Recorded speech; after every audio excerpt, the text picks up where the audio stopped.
Okay, as the inspecting officer, I'll be looking at the soldier from his forage cap, making sure that it's fitted to his head correctly, scanning my way down left and right to make sure that the pieces of accoutrements on his shoulder are correct, all the way down past his medal ribbons, making sure the badges or the buttons themselves have the crown facing uppermost to the white belt. The white belt is blancoed correctly and highly polished with the brasses, which you can see are the Mercian Regiment itself.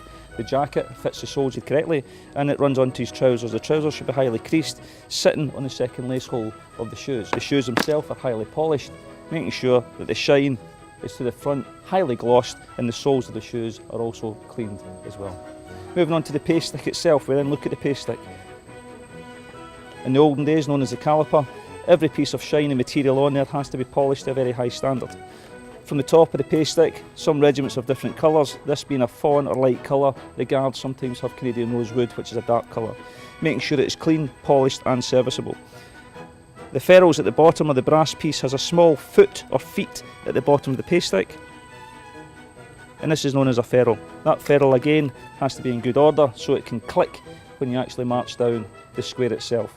Underneath the soldier's fingers you have the brass plate. The brass plate has to be clean and free from any dirt. When the soldier himself steps off, he marches down the runway, or the strip as we call it. He marches in a bit of style, panache, and he wants to be the best for that unit or organisation he's representing. As he marches down, he has something about him. He's on the heel.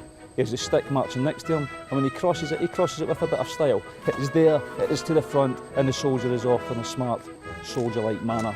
It's to show off. And all three members of that team need to get through all the allocated boxes to either change sticks or carry sticks together in a smart, soldierly manner, and when it hits the ground with one click of the pace stick. At the end, they halt. The halt should be short and sharp, and then they pause. Then about turn, and it's that point in about turn that they show themselves off.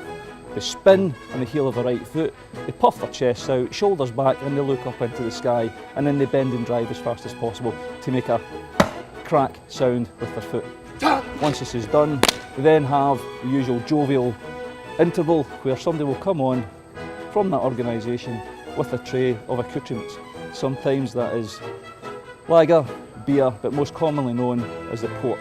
Port is used within drill, because at the drill wing itself, or the all-arms drill wing, we use port for the voice. Once a small bit of port is down, it then allows the voice, or the vocal cords, to be used to shout louder and longer, preserving the throat itself.